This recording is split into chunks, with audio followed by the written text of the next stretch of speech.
Bonjour à tous, c'est Manu, je vous retrouve aujourd'hui pour une vidéo de Donkey Kong 64 sorti comme vous l'aurez deviné sur Nintendo 64 en 1999. Donc un jeu qui fait suite à l'excellente saga des Donkey Kong Country qui avait vu le jour sur Super Nintendo, la console à succès de Big Ten.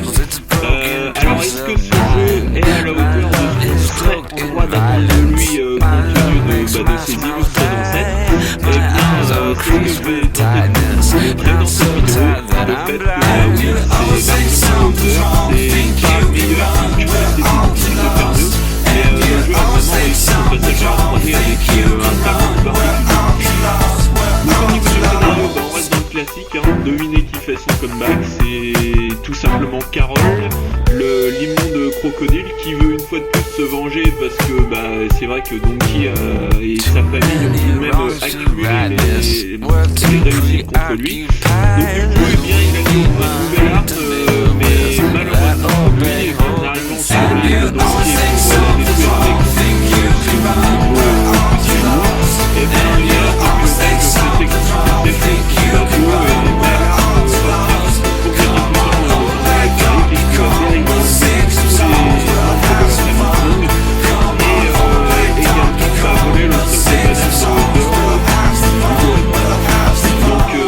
votre but du jeu, ça va être de libérer vos frères et sœurs et cousins et tout le monde en fait, et également de récupérer votre stock de bananes dehors qui est même assez précieux. Donc le scénario c'est pas vraiment bien original, parce que ça prend beaucoup à ce qu'on avait vu sur Super Nintendo, mais bon ça mérite d'être très parfaitement raccord avec ce qu'on a vu jusque-là. Il n'y a pas de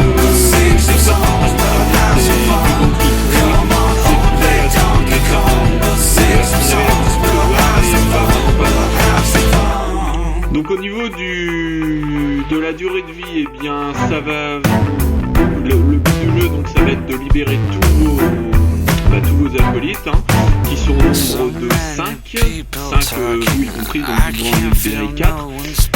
Donc vous allez devoir parcourir ça 8 mondes qui devront être parcourus plusieurs fois pour la simple et bonne raison que vous ne pourrez pas récupérer tous les objets avec le même monde, c'est-à-dire que vous pourrez revenir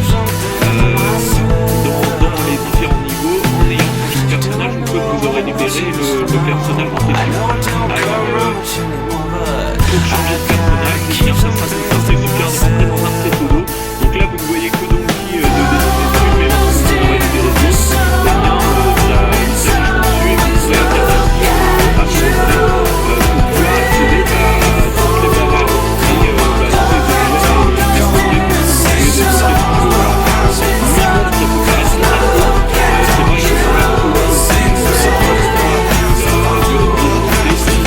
et dès que vous aurez commencé à y jouer, vous vous rendrez compte que ce n'est pas du tout le cas, puisque déjà les différents mondes sont d'une taille tout simplement gigantesque.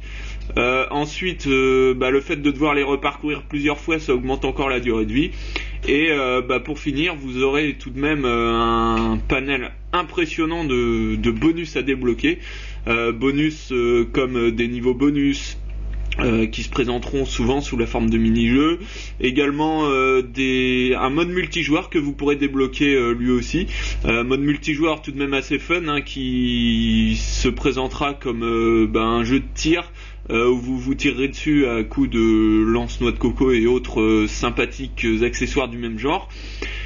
Donc vraiment une durée de vie qui dans l'absolu pourrait paraître faible si on connaît pas le jeu, puisque effectivement 8 niveaux ça fait pas énorme, mais le fait qu'il faille tous les parcourir plusieurs fois, et Dieu sait que ça sera long étant donné la taille qu'ils font, eh bien ça augmente sensiblement la longévité du titre, un petit peu à la manière d'un Super Mario 64, puisque là faut être honnête, la progression de ce jeu est tout de même assez proche de celle d'un Super Mario 64, c'est-à-dire que vous commencez dans un niveau où s'ouvriront tous les portails vous amenant vers les autres niveaux. Vous aurez besoin de refaire les niveaux plusieurs fois pour collecter tout ce qu'il y a dedans. Les bananes, elles pourraient s'identifier aux pièces dans Super Mario 64.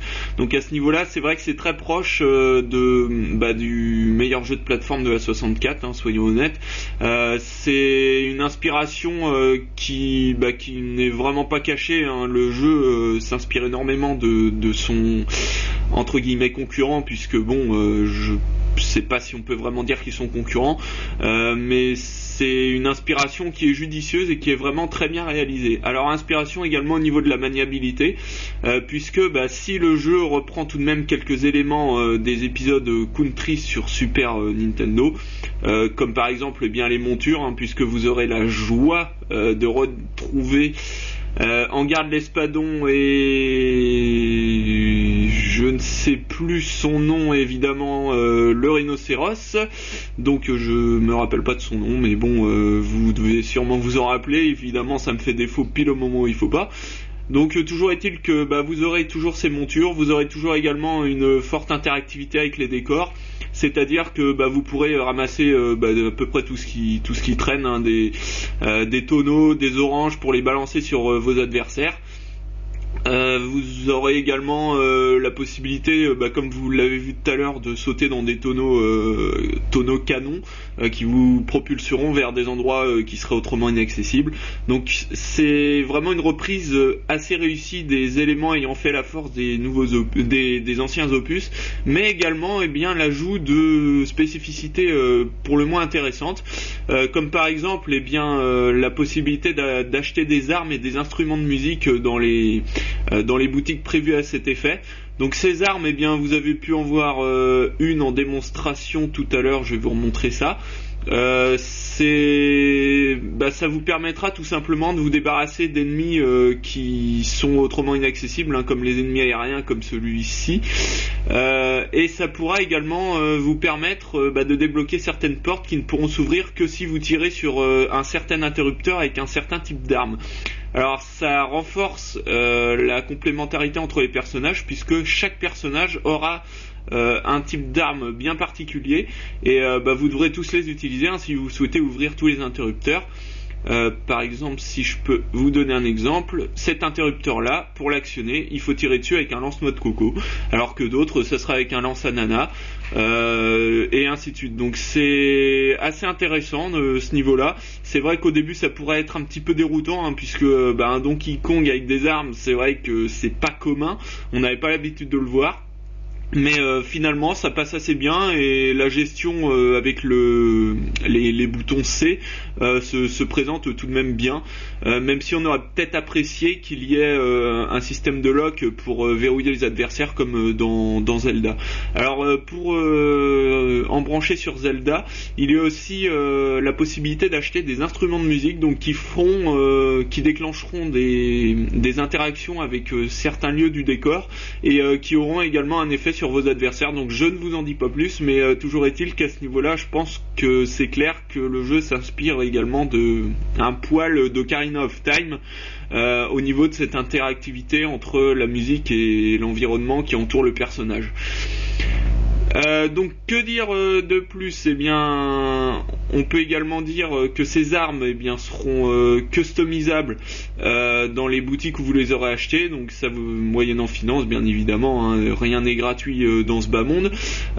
Ces armes vous pourrez donc les customiser en payant avec des bananes. Les amis Junkie et Candy, donc qui vous aideront. C'est vrai que la famille, on pourrait être en droit d'espérer un petit peu de gratuité, mais pas ici, donc faudra faire avec. Donc au niveau des graphismes, vous avez pu vous rendre compte par vous-même que c'est splendide. et encore le mot est faible.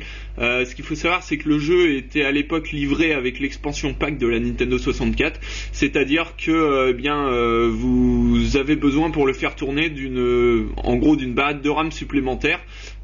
Et honnêtement, on le comprend très bien quand on voit la beauté des graphismes, hein. Le tout a su passer à la 3 dimensions, tout en gardant l'identité graphique propre à la série, qui avait fait une grosse part de son succès, puisque vous aurez toujours ces décors splendidement modélisés, dotés de couleurs chaudes et vives, hein, qu'on connaissait si bien dans Donkey Kong Country. Donc à son époque, Donkey Kong Country en 1994 était une véritable claque graphique pour la Super Nintendo. Là, c'est un petit peu moins impressionnant pour la Nintendo 64, mais ça reste tout de même très très bon, avec des ralentissements très peu fréquents. Alors ça arrivera de temps en temps lorsque vous aurez trop d'éléments à l'écran que ça rame un petit peu, mais globalement c'est vraiment très très rare. Et surtout, exploit pour la Nintendo 64, vous n'aurez aucun brouillard pour avoir cette fluidité. Donc c'est vraiment une très bonne chose, et graphiquement le jeu est superbe et très bien réalisé, d'autant que l'animation des personnages, vous pouvez le voir par vous-même, c'est tout de même assez réussi. Au niveau sonore, c'est pareil, on reste dans la continuité des épisodes Super Nintendo, avec des musiques qui s'accordent parfaitement avec l'univers du gorille. Vous aurez également droit à des bruitages assez extraordinaires au niveau de leur qualité, comme par exemple lorsque vous récupérerez une banane dorée, vous aurez droit à une ovation pour Donkey qui en profitera assez largement. Donc c'est vraiment sympa de ce côté-là. Niveau sonore, on tient encore, on touche encore à la très très haute qualité, d'autant que le son est en Dolby Surround, donc c'est vraiment très bon de ce côté-là. Et comment ne pas tomber sous le charme de l'identité sonore du jeu lorsque vous verrez dans les premières secondes une séquence introductive très très longue présentant toute l'équipe en train de faire un karaoké, ni plus ni moins. Donc c'est très bon enfant, c'est très sympathique, et tout simplement hilarant, hein, puisque vous verrez tout simplement Donkey et sa famille en train de faire du rap, et vous pourrez même, si le cœur vous en dit, chanter dessus, étant donné que les paroles s'afficheront en bas de l'écran. Donc vraiment un très bon jeu, ça sera la conclusion qu'on en tirera. Un jeu qui ne renie pas ses ancêtres, qui réussit un passage à la 3D totalement réussi à 100%, puisque tant au niveau des graphismes, de l'identité graphique du jeu, que du gameplay, hein, à ce niveau-là, c'est vrai que le stick analogique remplit parfaitement son office. La gestion des caméras est vraiment optimale. D'ailleurs, elle aussi, elle a l'air d'être vraiment en provenance directe de Super Mario 64. Donc vraiment, je ne saurais que trop vous conseiller d'acquérir ce jeu si vous en avez l'occasion. Vous ne serez pas déçus si vous avez été fan des Donkey Kong Country. Ce jeu est pour moi l'un des 5 meilleurs jeux de plateforme sur Nintendo 64, au coude à coude avec des cadors comme Banjo-Kazooie ou Super Mario 64. Donc voilà, sur ce, je vais vous laisser sur ces images, et puis vous dire à bientôt pour une prochaine vidéo. Allez, salut!